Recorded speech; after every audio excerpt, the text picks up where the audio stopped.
There we go. So can everybody see my slide here of average bond energies? I hope so. All right, thanks, Sierra. Thanks, Audrey. Perfect. All right, let's get cooking with gas here. And where I wanted to kind of end off, or start off, sorry, with, and this is where we ended off last class, was talking about bond energies. And we compared the bond energy of a carbon-carbon single bond, which has an average bond energy of 347 kilojoules per mole, to a carbon-carbon double bond, which has an average bond energy of, almost double, around 614 kilojoules per mole, and a carbon-carbon triple bond, which has an average of 839 kilojoules per mole. And what's the take-home message here?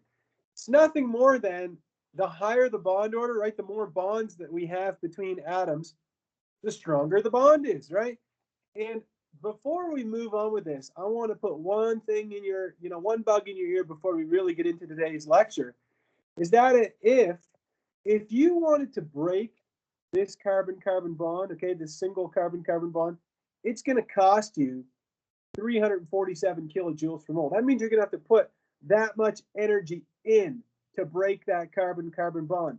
Conversely, if you were to form that carbon-carbon bond, so from two carbon atoms, if you were to form that carbon-carbon bond, 347 kilojoules per mole of energy is going to be released. So what I'm saying is that breaking bonds requires energy to rip them apart.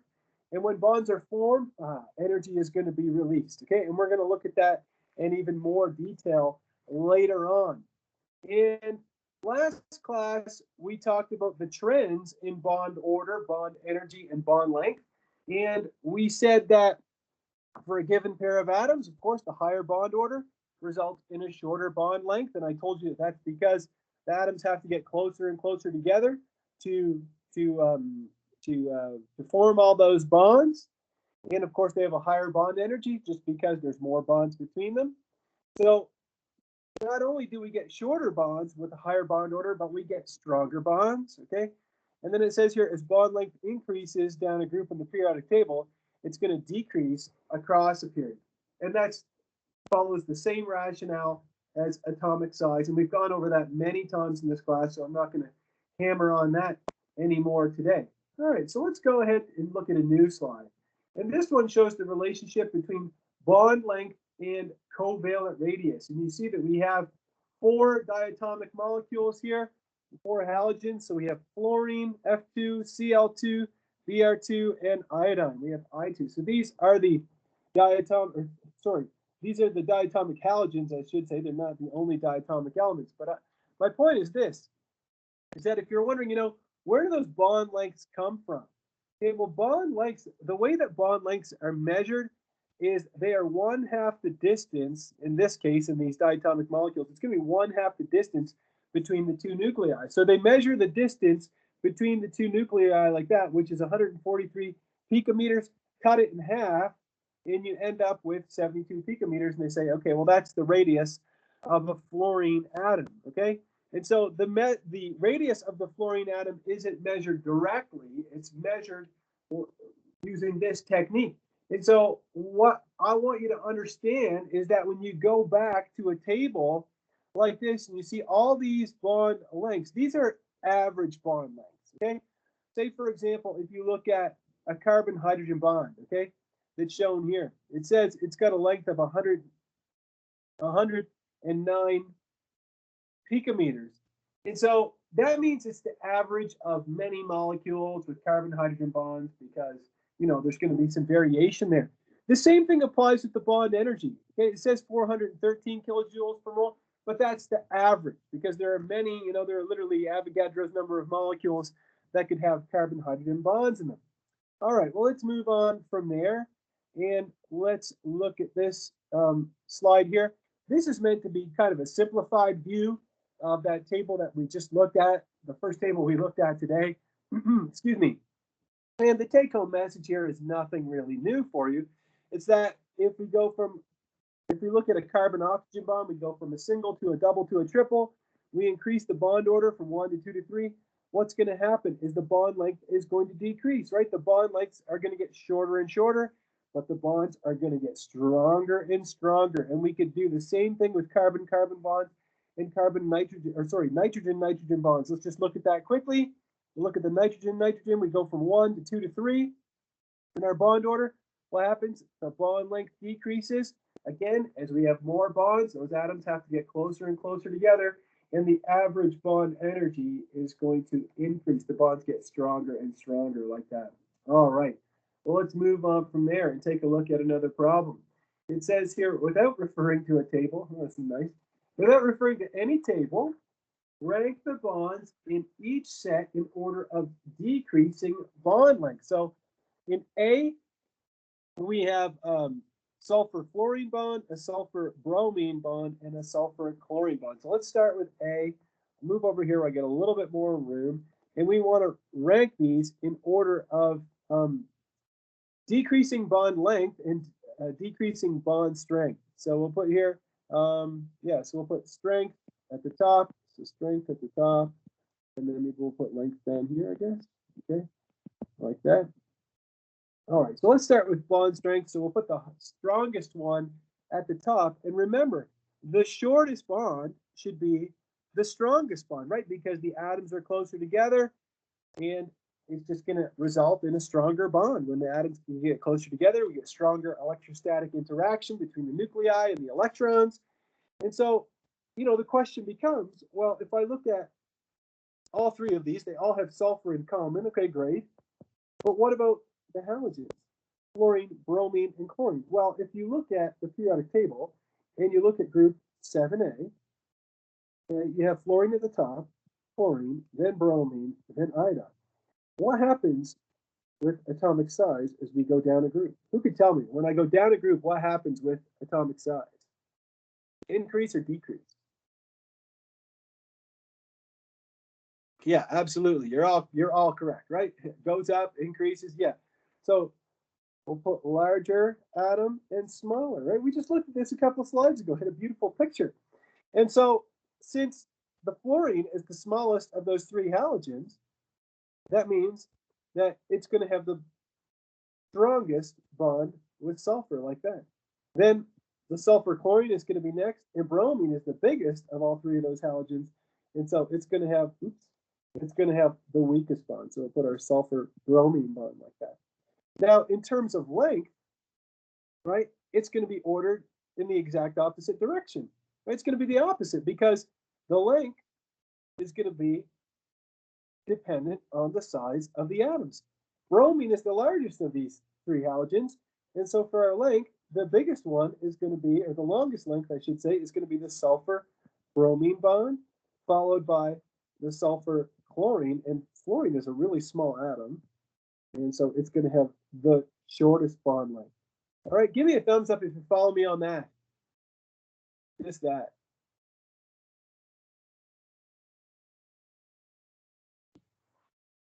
All right, good, great, awesome. Okay, good, perfect. Thanks, you guys. Appreciate it. Let's try the same exercise here. We'll evaluate the strength of these bonds, and we'll evaluate the length of these bonds. So first, we'll start with strength. And we know that the higher the bond order, if we look at bond order, this has a bond order of 2, this has a bond order of 1, this has a bond order of 3. The higher the bond order, the stronger the bond. And so the carbon-oxygen triple bond will be the strongest, followed by the carbon-oxygen double, followed by the carbon-oxygen single, like that. And then in terms of length, well, the longest bond is going to be the one that has the lowest bond order, right? And so that's going to be the carbon-oxygen, followed by the double, and then followed by the triple. I know I went over that one kind of quickly, but I feel like we've talked about this quite a bit. All right. Good? Are we good on that one? Any questions about those? Dun, dun, dun, dun, dun. Or I think there might be a slight delay here with my students. Anyhow, all right. Okay, makes sense. Thanks, Emma. Good. Makes sense to me too. Good. Should make sense. Okay, where was I? Skipping around here by accident. Let me go back and find my slide. There we go. All right. So that's the solution. There we go. Okay. So if you think about these bond strengths, these large amounts of energy that we need to break single, double, and triple bonds, like carbon-carbon bond, and even single bonds like a carbon-carbon bond or a carbon-hydrogen bond.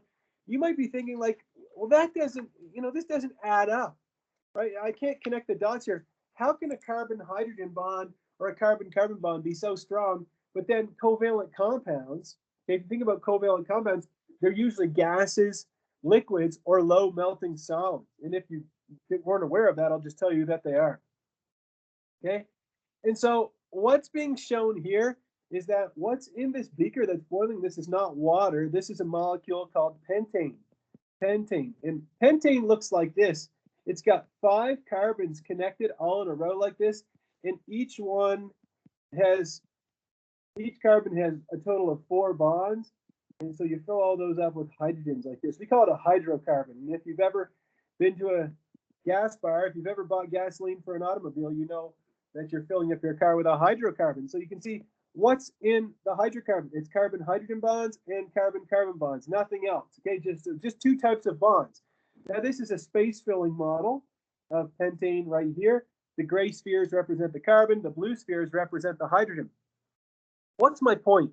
Is that even though these individual bonds, okay, all of these bonds are strong, pentane actually has quite a low boiling point. Okay, so it boils at a temperature lower than water. And if you're wondering, well, why would that be? It's because even though the covalent bonds within the molecules themselves are strong, right, all of these bonds that I'm highlighting in yellow, those are all strong. But when I have 2 or more pentane molecules, the intermolecular forces, right, between 2 molecules, the intermolecular forces, so if I copy one of these, okay, if I say copy, and then if I paste it here, right? If I have 2 of these, 2 or more, the forces that, oops, I didn't mean to do that. Oh man. Anyhow, the forces that, hold these molecules together in the liquid phase are actually quite weak. So it says here you have weak forces between the individual molecules. And those are easy to overcome. And that is why we can take pentane, which is a liquid at room temperature, but we can convert it into a gas quite easily. It doesn't take a lot of heat to do that. Okay, so intermolecular forces. Intermolecular forces are a very important concept for chemistry students to understand. And we will look at intermolecular forces even more later on. But the take-home message is this, is that in a covalent compound, the intramolecular forces is what? Is the covalent bond, right? Covalent bonds. Whereas the intermolecular forces are the forces in between molecules, so between molecules, all right? And those are weak. All right, there we go. Now, some covalent compounds have, very high melting points, very high boiling points, and those are a special class of covalent compounds that we call it says here, network covalent solids. Maybe I'm too French. Sometimes I call it a covalent network solid. Anyhow, the point is this, is that the entire solid is held together completely by covalent bonds. And 2 examples of this would be quartz. So quartz, which is shown here, you can see that you have silicon atoms and oxygen atoms, and they're all held together only by covalent bonds, okay, all these bonds. And then diamond. And diamond is nothing more than just carbon. Okay, and you're like, carbon, isn't that mostly what charcoal is made out of? Yeah. But if you subject carbon to enough heat and pressure over time, it can become a diamond, which has this beautiful array here. But again, a diamond, the reason the melting point of diamond and the boiling point is so exceedingly high is because it has all these carbon-carbon bonds, which are strong, but that's what holds the entire solid together. So a covalent network solid. So it's kind of a class of its own. I think this is the only 2 examples that come up in our book. But anyhow, you should be aware of what a covalent network solid is, and you should be fully aware of these 2 specific examples. All right. Well, let's switch gears for a second and go back to those bond energies, right where we started at the very beginning of today's lecture. The first thing we looked at was that table of bond energies. And if you're wondering, what could I do with those bond energies, Mr. Dan? Could I do any interesting math with those? Because I'm a math person. And the answer is absolutely you can. You can do some very interesting math with those bond energies. What you can do is you can determine, or you can calculate the amount of heat released or absorbed during a chemical change. And we call that the enthalpy of a reaction. So the SATSI word for that is enthalpy, enthalpy of a reaction, and we call that H, okay? So the change in enthalpy is going to be delta H. So we'll say change in enthalpy, or the heat change during a reaction, is going to be delta H. And the reason we put this little symbol up here, that not just means it's standard state. So that means at atmospheric pressure and room temperature. So there we go, delta H reaction like that. Okay, and so using those bond energies on that table, and if you're like, oh crap, do I have to memorize that whole table? Of course not. Of course not. If you need a bond energy, I'm going to give it to you. But you'll have to be able to use those bond energies to calculate the overall change in enthalpy, or the change in heat.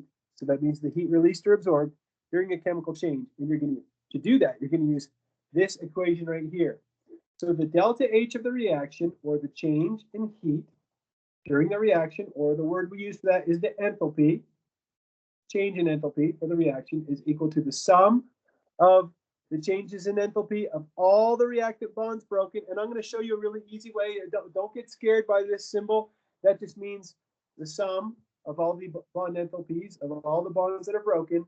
And then we take the sum of all the bonds that are formed. We subtract that. And then that's going to give us the change in enthalpy, or tell us the amount of heat released or absorbed during the chemical reaction. Okay, so if the delta H naught of our reaction is positive, okay, if it's positive, that means that heat is absorbed by the reaction. Okay, whereas if the delta H of our reaction is negative, that tells us that heat is released from our reaction. Now, if you're wondering, can you give me more detail about this whole enthalpy thing? Well, for now, all you need to know is what I told you on this slide. But later on in this class, in chapter 6, we're going to talk about this even more. Okay, so we'll go into detail about delta H. We'll look at it in even greater detail in chapter 6. Okay, but again, for right now and for your next exam, everything that I'm going to teach you today is all that you need to calculate the change in enthalpy of a reaction, right?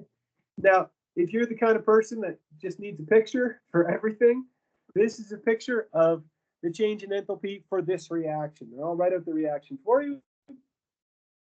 It's this reaction right here. If you take hydrogen, H2, which is a gas, and you add it to fluorine gas, you end up with 2 HF molecules, okay, which is also a gas like that. So that's what's being shown here. But if you think about it, take a deep breath and follow along with me. What's happening in this reaction? What's actually going on here? Well, if you look at H2, okay, that means there's a bond between the two hydrogens, right? There's a covalent bond. If you look at the products, right, here are the products, HF and HF, right? 2 molecules of HF, or 2 moles of HF, however you want to think about it. 2 moles, I guess, because we're looking at molar quantities for our bond energy. Anyhow, do you see any hydrogen-hydrogen bonds over here? Because I sure don't. I don't see a single hydrogen-hydrogen bond in the products. I only see bonds between hydrogen and fluorine. So what does that tell us? That tells me that I have to break this bond. What if I told you that it takes energy to break a bond? You got to put energy in. So that means it's going to cost you positive 432 kilojoules per mole to break the H2 bond. What else? Here's the structure of F2, right? There's a bond between the 2 fluorines. Do you see any bonds between fluorines over here in the products? Because I sure don't. That tells me what? That tells me that you have to break that F2 bond as well. And you go to the table of bond energies. You look up the bond energy for fluorine, and it's this, 159 kilojoules per mole. That means you got to put in 159 kilojoules of energy to break that bond. Those are positive amounts of energy. Give me a thumbs up if you just follow me on breaking bonds is going to cost me energy, right? There's an energy cost associated with that. Okay, right? You got to put energy in if you want to break a bond. right? If you want to make an omelet, you got to break some eggs, and it takes some energy to break some eggs, right? Good, great. I'm glad you follow me on that, okay? Because now we're going to look at the converse. Now that you've broken up those bonds, right? You've broken this bond, you've broken this bond. Now you've got a bunch of atoms just kind of floating around up here, okay? Now those atoms are going to combine to form what? Two HF molecules, right? So that means you're going to form two HF bonds. If you go to the table and you look up the bond energy for an HF bond, it tells you that it's 565 kilojoules per mole. It just tells you a positive number. It doesn't tell you the sign, what sign to use. But what do you know? I told you that when a bond is formed, the energy is released. And when energy is released, it's negative, right? The energy is going out, right? It's being released. And so since you're forming two of these, you multiply that by two, and you end up with this, okay? 1,130 kilojoules, and they put a minus sign by it like that. Now let me show you how you would actually tally this up, okay? Let me show you what I would ask you on an exam. And I'm going to need a little bit more space here, so bear with me. It might kind of cover up my reaction. But you know this formula that I gave you. I said the delta H naught for your reaction is going to equal to the sum of the change in enthalpy for the bonds broken. Okay, and the easiest way to do this is just to say subtract the sum of the change in enthalpy for the bonds formed. So what I kind of did here is I did a little switch on you here quickly. Instead of using negative 1,130 kilojoules, I just put a subtraction sign, and then I don't even have to worry about that. All I have to do is think about the amount of energy that it costs me and the amount of energy that's going to be released. Let's watch, okay? So take a look with me here, okay? What bonds did we break? We broke both of these bonds. You add up 432 kilojoules per mole and 159 kilojoules per mole, you get 591. So we'll put in here 591 kilojoules per mole. Then we're going to subtract the bond energy of both of the bonds formed. Son of a gun. Did I lose all that? I guarantee you that I did. I don't know why it does this. But the important thing is I'm not frustrated. So let me go back, start over. Delta H naught of our reaction is equal to the sum of that. I find it really hard to write on the edge of my iPad. All right. Delta H of bonds broken. Subtract the sum of delta H naught of bonds formed.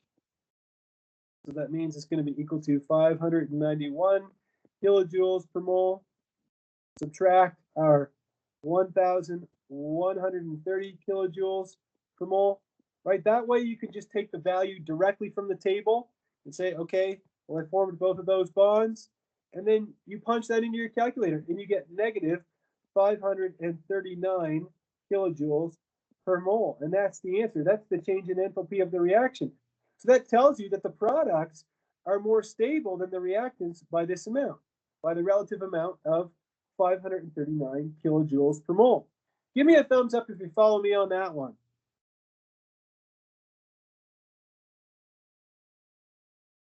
Okay, good. All right, wonderful. Well, oops.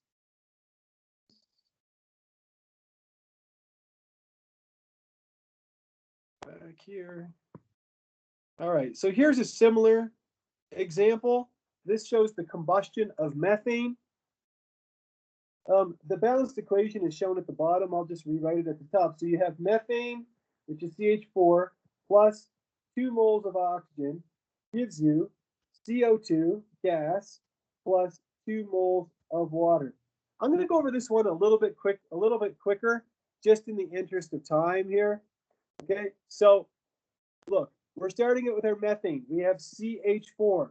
What are the types of bonds here? We have 4 carbon-hydrogen bonds. All right, we have a carbon-hydrogen bond here, one here, one here, and one here. That's a total of 4 carbon-hydrogen bonds. If you look up the bond energy for a carbon-hydrogen bond, it's 413 kilojoules per mole. And so that means for our carbon-hydrogen bonds, we're going to take 4 times 413. So let's write that down. So we'll put Maybe I'll write up here so I don't make that boo-boo again. Delta H of our reaction is going to equal the sum of the delta H of our bonds broken, subtract the sum, that doesn't look very good, sum of the delta H of our bonds formed. Sorry, you guys, there's not a lot of room on the slide, and I want to keep the figure up here so you can kind of connect the dots at what I'm doing. But anyhow, we're breaking 4 carbon-hydrogen bonds, so that's 4 times, what was it, 413 kilojoules per mole. Okay, that's not all the bonds that are being broken. We're also breaking 2 O2 bonds. How did you know it was 2 O2 bonds? Well, it's a balanced equation, okay? And I look up the bond energy for O2, and so I'm going to add that in. So plus, shoot, I'm really running out of space here. You're going to have to forgive me. Try to follow me here. It's 2 times 498 kilojoules per mole. So I'm going to close all that up, okay? And then I'm going to subtract the change in enthalpy for the bonds formed. So maybe I could move this. Try this. I'll try moving it up here. Okay, so this is the whole delta H of the reaction. It's not going to be pretty, but hopefully you'll be able to follow me. So delta H of the reaction. So those are my bonds broken. Maybe I'll highlight that in yellow so you follow that that's bonds broken. Now we're going to do bonds formed. What bonds am I forming? Well, I'm forming 2 carbon-oxygen double bonds, right? CO2 has 2 carbon-oxygen double bonds. It's a double and a double.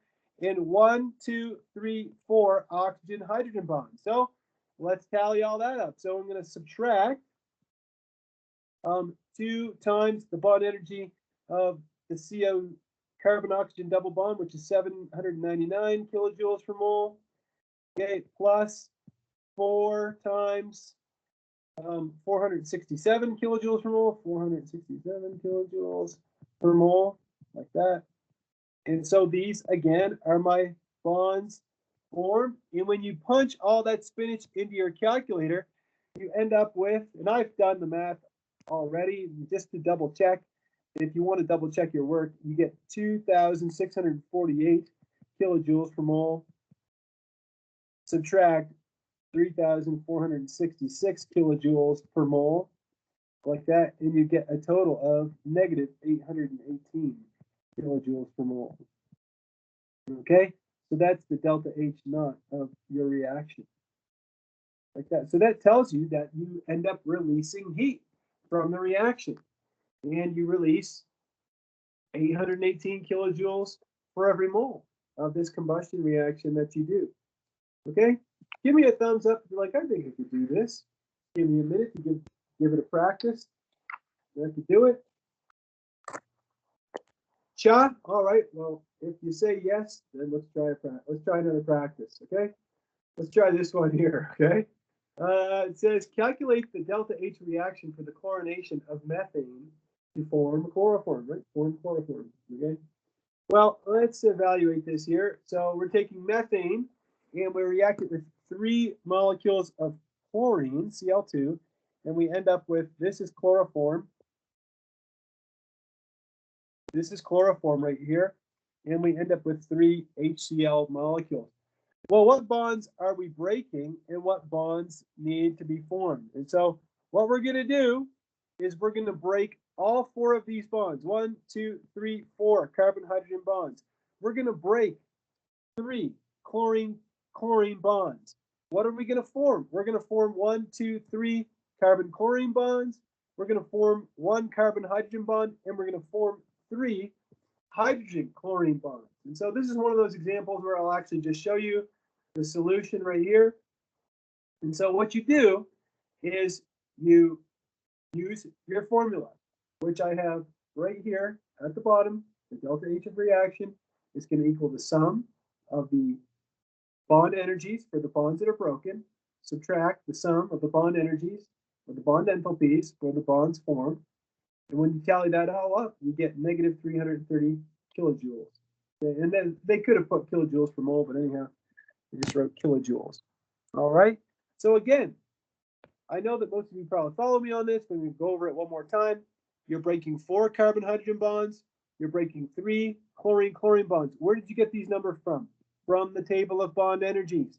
You look at all the bonds that are formed. You're forming 3 carbon-chlorine bonds. You're forming 1 carbon-hydrogen bond. And you're forming 3 hydrogen-chlorine bonds. Where do you get these bond energies? From the table. Okay, I would give you these values. All right, there we go. If you want to do more practice, of course, you can look at your homework, or another good idea would be to go to the back of chapter 9, look at some of the practice problems that are in there, choose a problem that you have the answer to. Okay, you see that little A icon in your book that tells you the answer to the problem, and so you could give that a try. All right, and see if you can get the right answer.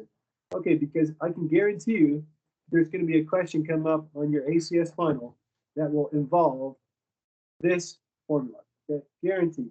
Happens every semester. All right, there we go. Well, let's switch gears again and talk about electronegativity and bond polarity. I have a question first. We've talked about electronegativity already, right?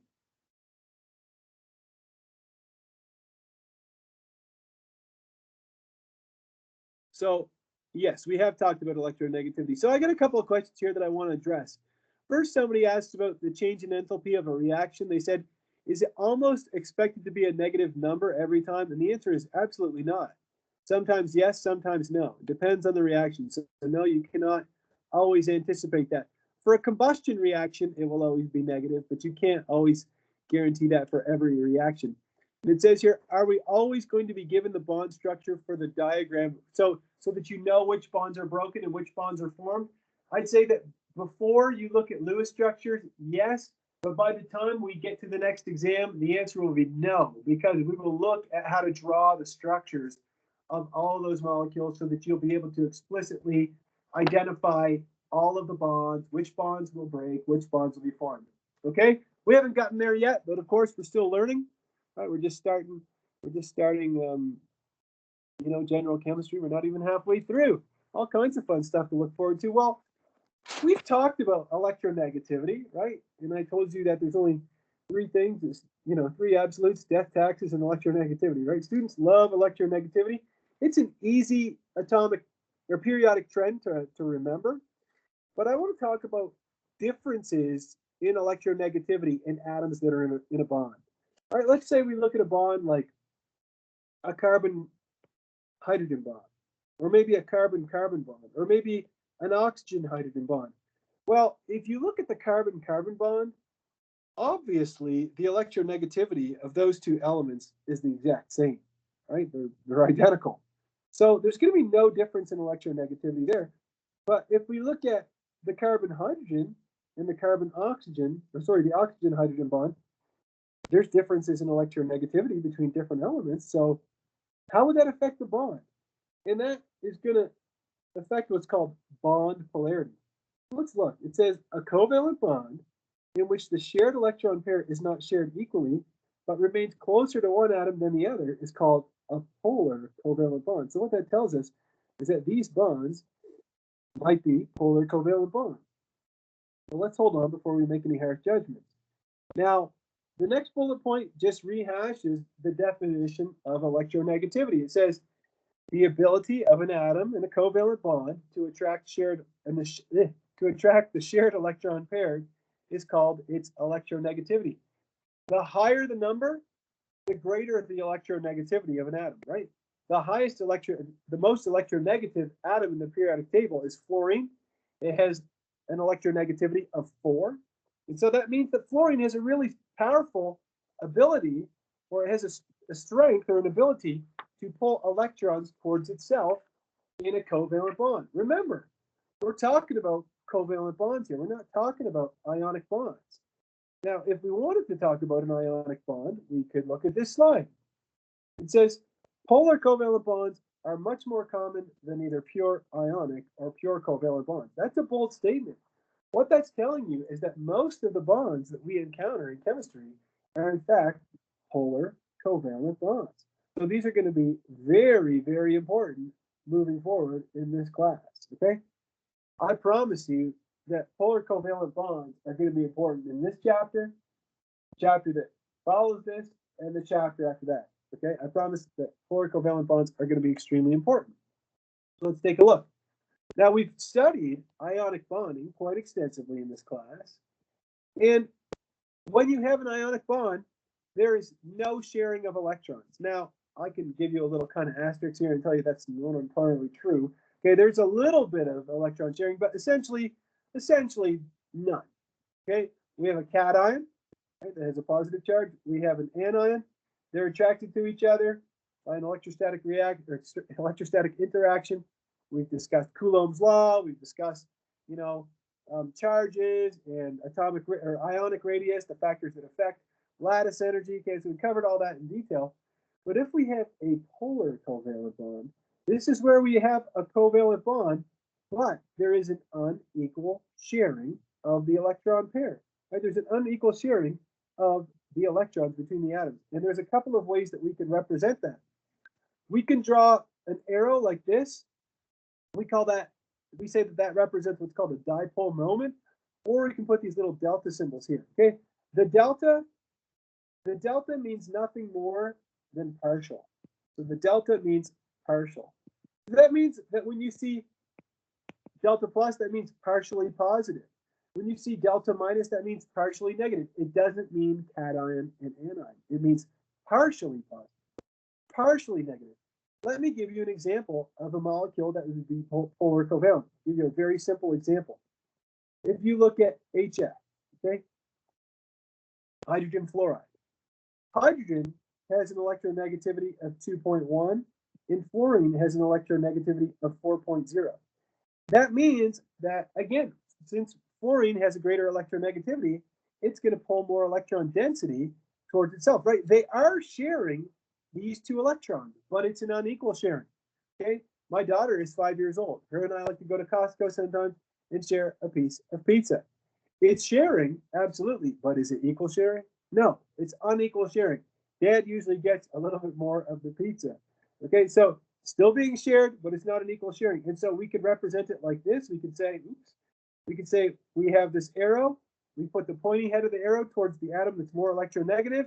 You can think of this as kind of being a cross to represent more of a partial positive charge on the more electropositive atom. Or you could say, here's my HF. And if you want to do this instead, if you want to say delta negative, because the fluorine is more electronegative, it's going to have more of the electron density, and the hydrogen is going to have less of the electron density, like that. Okay? Give me a thumbs up if you just follow me on the concept of polar covalent. Anybody? Uh-oh, where's my teams? There they are. All right, good. Thanks, Kelton. Thanks, Liv, Brianna, everybody. Perfect. Go, gang. Great. Okay. Now, I'm probably talking about it a lot, but I want to make sure that my students understand before we get into something that's a little bit heavier, okay? Now, in a pure covalent bond, the only time we're going to have a pure covalent bond where there's a perfect equal sharing of electrons, that's when you have two atoms in a bond that are identical, right? Like if you have chlorine, Cl2, both of those atoms have the same electronegativity, and so they're going to both have the same ability to pull electrons towards themselves, and so there's no dipole here. We don't draw any of this. We don't draw any of this on a purely covalent molecule or purely covalent bond. All right, will you follow me? I think this is a beautiful picture. Just shows the electronegativity scale. You don't have to have this memorized. If you think about the electronegativity scale, what's it really based off of? It's based off of size, right? Because the smaller an atom is, that means the closer the outer electrons are going to be to the nucleus. And the nucleus has got a positive charge, and it's going to be able to pull electrons in towards itself. Now, you might be wondering, why shouldn't hydrogen be the most electronegative element? Because you see that it's over here somewhere. It's like half is electronegative as fluorine. And the reason why hydrogen isn't the most electronegative element is just because of its nucleus only having one little proton. Okay, so even though it's the smallest atom, yes, okay, but since it's only got one proton, it doesn't have that ability like fluorine does to pull electron density towards itself, again, because it's so small and its nucleus has got a greater positive charge. All right. Anyhow, some other interesting facts about electronegativity. I don't know. I always tell students in organic chemistry that they should memorize a few electronegativities. Fluorine gets first place. Okay? It gets the gold medal. Oxygen, it gets the silver medal. It's 3.5, so it's the second most electronegative element. Other things that you can remember, if you can even remember that lithium starts at 1, okay, as you go across the second period, you just go up a half, so 1 to 1.5, 2 to 2.5, to 3 to 3.5, to 4, like that. There's another kind of funny rule, which is the down 1 and over 2 rule. I don't know if anybody in class has ever heard that rule, but if you look at boron, for example, you see that boron is 2.0. If you go down 1 and then over 2, phosphorus is 2.1, so they're pretty close. If you look at carbon, carbon is 2.5. You go down 1 over 2, sulfur is 2.5. You look at, I don't know what else. If you look at, let me get the blue pen. If you look at nitrogen, you go down 1 over 2. Chlorine is the exact same. You have some kind of fun rules there for my students. The least electronegative element on the periodic table, they always say it's cesium. Here it looks like cesium and francium are comparable, but then he has cesium. So you can imagine a very ionic compound would be cesium fluoride, right? Because there's a very large gulf in differences in electronegativity here. Anyhow, some of that information is summarized here. It says the most electronegative element is fluorine. BTW, by the way, every once in a while I get some students who just love to Google everything and look up everything and get more details on everything, and I don't discourage that whatsoever. But in case you're the kind of person who likes to look at, everything and leave no stone unturned, so to speak, I had a student actually come up to me the other day and said, hey, look at this value for electronegativity on this periodic table I bought. It's not exactly the same as the one in the book. And I said, well, first of all, there are several scales of electronegativity. The one that we use in this class is the Pauling scale. So Linus Pauling, that's the scale that we use, but it only uses 2 significant figures. So if you have a periodic table that has values that have a couple more decimal places, or maybe 1 more decimal place, maybe just to the hundredths place, you might find some slight differences. But for our class, you can use all the electronegativity values that were found on the previous slide. Anyhow, there we go. So fluorine has an electronegativity. So fluorine's electronegativity, I use En is equal to 4.0. In general, electronegativity decreases down the group. Why? Because I said that electronegativity was based on size. The bigger the atom, well, electronegativity is going to go down. In general, electronegativity increases across a group, and that's because the size of the atom decreases. Anyhow, what else? It says nonmetals tend to be more electronegative than metals. All right. What else? Let's see here. Oh, this is kind of a fun slide. I feel like I've talked about this quite a bit, so I won't spend a lot of time here. But this just shows the relationship between electronegativity, which is the height of each one of these bars, and then the size again. So you can see that the smaller the atom, the greater the electronegativity. And I went over that with you already, and you can see that fluorine is really tiny and has a big electronegativity, and that fluorine is really small, has a big electronegativity. Cesium is really big and has a small electronegativity. Anyhow, that's enough about that. Let's move. And let's talk about depicting a polar bond. I even covered this with you already. Hey, Mr. Dion's really getting ahead today, so to speak. Anyhow, the unequal sharing of electrons can be depicted by the polar arrow. Again, you put the head of the arrow towards the more electronegative element, or you can use the delta symbols. I'll tell you what, you guys, I'll be honest. I don't like one more than the other. I like both, and I'll use both depending on my explanation. Whenever I try to explain things to my students, I use every weapon I have at my disposal to try to explain things to students. So you can expect me to use both of these. You can expect the book to use both of these. If you want to continue on in chemistry, you can expect to see both of these later on in your future chemistry classes. All right, this is kind of a fun thing here. This is a relief map showing electron density distributions in hydrogen, fluorine, and hydrogen fluoride. And again, hydrogen and fluorine, H2 and F2, those are diatomic molecules, right? So you can see that we have a beautiful contour map here which shows perfectly equal sharing, right? We got equal sharing, okay? Power of equality, right? Anyhow, and then you can see over here, we got some seriously unequal sharing in HF. Wow, and you can see that you look at that map, I mean, wow, most of the electron density is parked on that fluorine, isn't it? Yeah, a lot of electron density there, and very little of the density is shown next to the hydrogen. And if you're wondering, what's the significance of this? When am I going to use this? Well, later on, and I mean not in the distant future, I mean in the coming weeks, okay? I mean, starting next week, we're going to start looking at the shapes of molecules, okay? What's the shape of carbon dioxide? What's the shape of water? What's the shape of methane? What's the shape of, any molecule that we can think of? Okay, so we're going to start looking at the shapes of molecules, and where we're really going to use bond polarity is to help us to determine whether a molecule overall is polar, okay? This molecule has polar bonds. Is it a polar molecule? Yes or no? And that's kind of where we're going to apply that. Okay, so these are the kind of things you have to look forward to. And that's why this is so important. And you might think, oh, this is a nice lecture. This Dion's going a little slower than normal. Well, that's because this is such an important concept.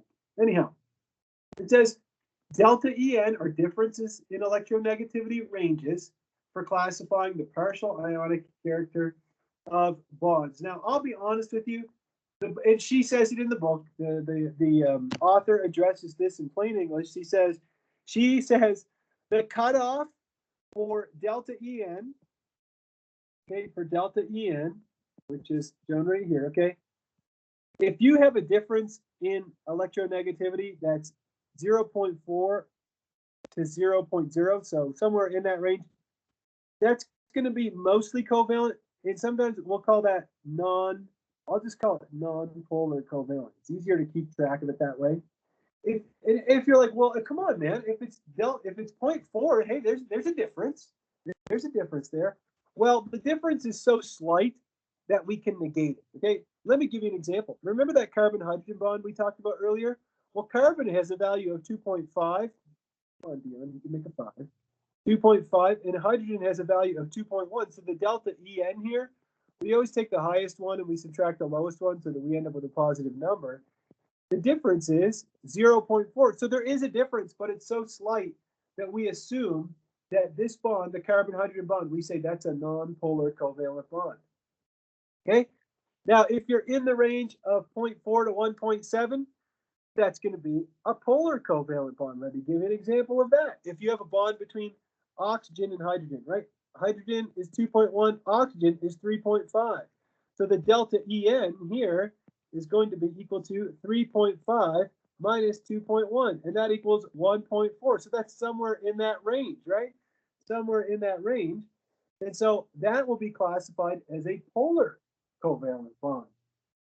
And then if you look at something like sodium chloride, okay, if you look at sodium chloride, well, then you have a sodium and you have a chlorine. And there's going to be a pretty big difference in electronegativity between those elements. And you can go ahead and calculate that for yourself, but you're going to find that it's going to fall in the range of 3.3 to 1.7. And so we're going to say that's ionic. Now, again, I want to put this bug in your ear. It says right here, mostly ionic. Look at that. What gall, It doesn't even say ionic. It says mostly ionic. And here's the deal, you guys. As I kind of let slip earlier today in the lecture, I said that there's no such thing as a fully ionic bond. It's never going to be completely. It's always going to be partially ionic. All right, there we go. So let's move on from there. This just shows you the percent ionic character as a function of delta En, because what I'm telling you is that even when you have an ionic compound like lithium fluoride, so that's what's being shown here, right? If I was to ask you what lithium fluoride, you'd say, hey, it's made of a metal and a non-metal. That's an ionic compound. I have a lithium cation, a fluoride anion, and I'd say, yes, sir, Bob, you are 100% correct. But if you look at the contour map, you can see that there is a little bit of electron sharing, okay? And so if we compare all of these chlorides, and I'm not really concerned, you got covalent, right? And you can see that when you have covalent bonds, it has very little percent ionic character. But as you go from lithium to lithium bromide to chloride, right? And you go all the way up to the most electronegative element being attached to, or bonding to lithium, then we have we see that the ionic character increases. as we go across the periodic table. Anyhow, generally speaking. All right, anyhow, there we go. Let's see here. Let's try a practice problem. My students seem to like practice problems, and the good news is I do too. Okay, everybody likes a good practice problem. Let's give this one the old college try. Let's see. I'm just looking through my notes here. What's the question? It says, use a polar arrow to indicate the polarity of each bond. Nitrogen, hydrogen, fluorine, nitrogen, and iodine, chlorine. Iodine, chlorine. And then in B, rank the following bonds in order of increasing polarity and decreasing percent ionic character. Okay, so we have a hydrogen, nitrogen, hydrogen, oxygen, and hydrogen, carbon. Why don't you start with part A? Why do I bother reading the whole question? I can't digest that much material at once. We'll start with part A. We're going to use a polar arrow, and we're going to rank or indicate the polarity of each of these bonds. So let's just start by drawing all of them out. Okay. So we have a nitrogen-hydrogen bond, we have a fluorine-nitrogen bond, and we have an iodine-chlorine bond like that. Well, I've gone ahead and I've looked up the electronegativities for these elements. And the electronegativity of nitrogen is 3.0 and that of hydrogen is 2.1. So that means that nitrogen is more electronegative. Can somebody tell me which way should my polarity arrow be pointing? Should it be pointing towards the nitrogen or the hydrogen?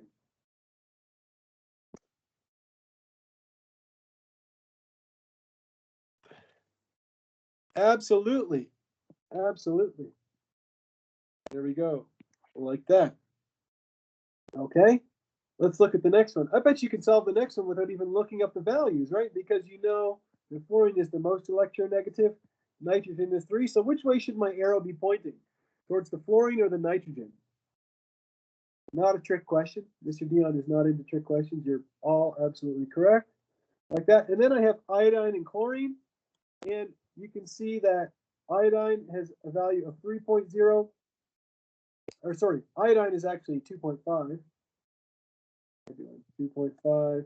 And chlorine is 3.0. And so the delta, I'll just do the math here. Delta En is going to equal 3.0, subtract 2.5.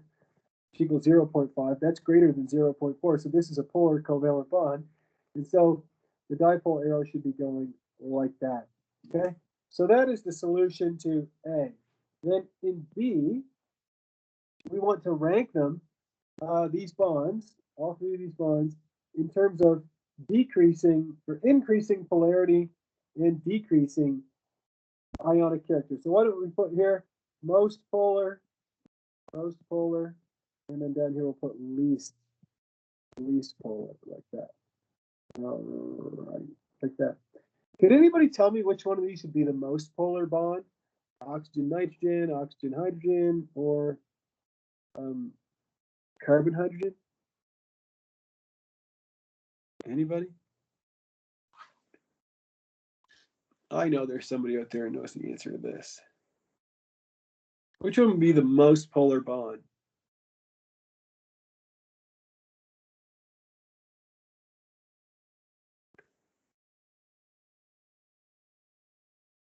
No, we're looking at these three bonds right here. Okay. We're looking at the bonds. I don't know why. Okay, we're doing part B now. Okay, we're doing part B.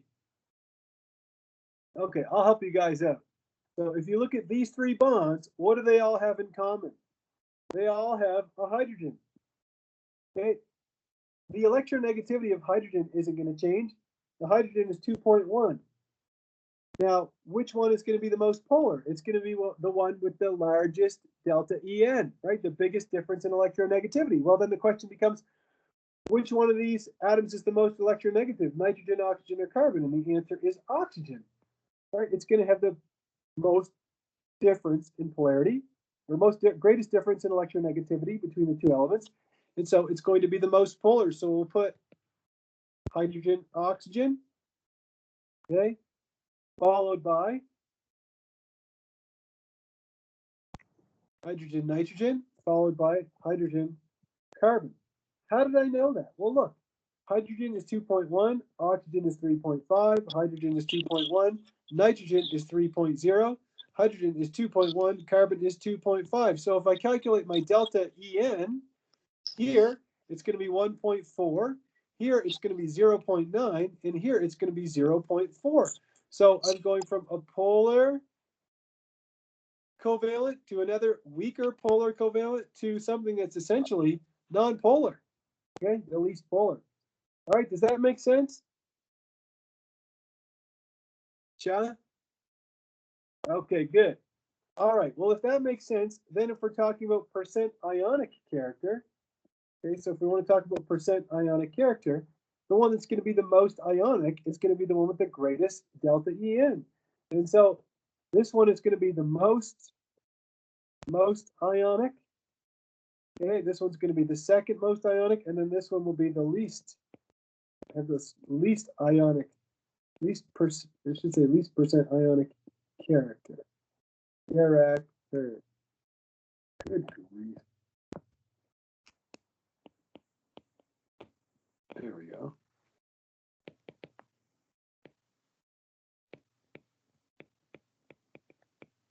All right. Good. Okay. Here we go. Let's move on from there. This is just showing you a bunch of period 3 chlorides. So what are the elements in period 3? So we have sodium, magnesium, aluminum, silicon, phosphorus, sulfur, chlorine, and argon. What's the take-home message here? Is that as we go from a greater difference in electronegativity, you see there's less sharing of electrons, right? This is going to be an ionic compound, sodium chloride. Got a very strong crystalline structure, high melting point, high boiling point. Then we go here to magnesium oxide, or sorry, magnesium chloride, shoot. And we see there's a little bit more sharing. It's still a crystalline structure, it's still an ionic compound, but it's going to have a lower melting point, right? Because the percent ionic character has decreased. Then once you get to something like aluminum chloride, right, you see there's a significant, well, it's hard to tell maybe, but there's quite a bit more sharing. And then again, as you increase, you're going to get more and more sharing. So what's happening? The percent ionic character is decreasing. It's getting less and less. What do you think about when you think about ionic compounds? I think about solids, high melting points, right? Yeah. What do you think about when you think about covalent compounds? I think about liquids, gases, and that's exactly what we see here. Let's take a look.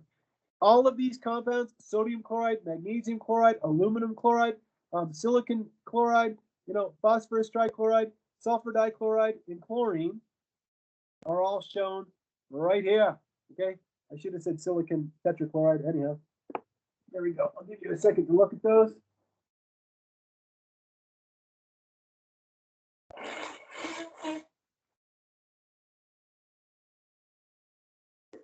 What's the whole point of this slide? Is that we're going, as we go from left to right, we're becoming less and less ionic, more and more covalent, right? Again, what do you think of when you think of ionic compounds? I think of solids, right? These are ionic compounds. Then you get into the covalent compounds, which are liquids, okay? Then you get into something that's just completely covalent, and it's a gas, okay? Why? Because the differences in electronegativity are decreasing, and so we get less and less ionic character. Look, you can see if you want to follow that in a bar graph. If you're the kind of person who's like, don't show me pictures, I need a graph. Give me one. Too sweet. Okay, there's one right here. Delta En. Look what happens as the difference in electronegativity drops. What happens to melting points? They go down, right? Because ionic compounds have higher melting points, right, than do covalent compounds. What else? Conductivity, right? We think ionic compounds, it says conductivity at melting point, so this is when they're liquefied, but you can see that the ionic compounds are the only ones that can conduct electricity when they're melted, right? The covalent compounds have no ions that are going to be free, all right? Like that. Okay, there we go.